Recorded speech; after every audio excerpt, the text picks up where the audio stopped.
চিত্রনায়ক সালমান শাহর মৃত্যুর ঘটনায় ২৯ বছর পর অপমৃত্যু থেকে হত্যা মামলা হিসেবে গ্রহণের আদেশ দিয়েছে আদালত। ঢাকা ষষ্ঠ অতিরিক্ত মহানগর দায়রা মোহাম্মদ জান্নাতুল ফেরদৌস ইবনে হক এই আদেশ দেন।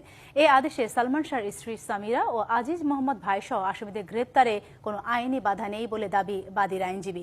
এদিকে তৎকালীন বিচারক পিপি ও পিবিআই প্রধান বনোজ কুমারের বিচারের দাবি জানান সালমান শাহর মা নীলা চৌধুরী। এই দুনিয়া ছাড়তে হবে, এসেছে খবর। এই গানের মতো বাস্তবে লাখো ভক্তকে কাঁদিয়ে ১৯৯৬ সালের ৬ সেপ্টেম্বর পরপারে চলে যান জনপ্রিয় চিত্রনায়ক সালমান শাহ। তবে তার মৃত্যু নিয়ে শুরু থেকেই ছিল ধোঁয়াশা। এ ঘটনায় আদালত ও তদন্ত সংস্থার দায়িত্ব অবহেলায় পেরিয়ে যায় ২৯ বছর। রহিত করা হয় সালমান শাহর বাবার করা হত্যা মামলার আবেদন। সালমান শাহর মায়ের রিভিশন আবেদন মঞ্জুর করেছে ঢাকার ষষ্ঠ অতিরিক্ত দায়রা জজ আদালত। একই সঙ্গে অপমৃত্যু মামলাটিকে হত্যা মামলা হিসেবে এজাহারভুক্ত করার আদেশ দেন বিচারক। আদালত যখন আমাদের রায় দিয়েছেন আমাদের পক্ষে যে এটা আসলে একটা হত্যা মামলা, তার মানে এই ২৫ বছরতে তারা যে সময় ক্ষেপণ করেছেন এবং ভুল রিপোর্ট দিয়েছেন, যে সঠিকভাবে তদন্ত করেন নাই, সেটা আজকে প্রমাণিত হয়েছে। এখন পরবর্তী সময়ে এই মামলার যে প্রধান আসামি যে সামিরা হক এবং আজিজ মোহাম্মদ ভাই ২ নম্বর আসামি, ডন সহ অন্যান্য যারা আসামি আছেন তাদের প্রতি ব্যবস্থা নেওয়ার জন্য আদালত এক নির্দেশনা দিয়েছেন।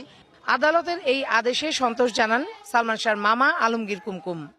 এই মাননীয় আদালতের এই সিদ্ধান্ত এটার প্রাপ্য সমগ্র দেশবাসী এবং সালমান শাহ ভক্তদের। আমার বিজ্ঞ আইনজীবী যারা আছেন ওনারা বলবেন।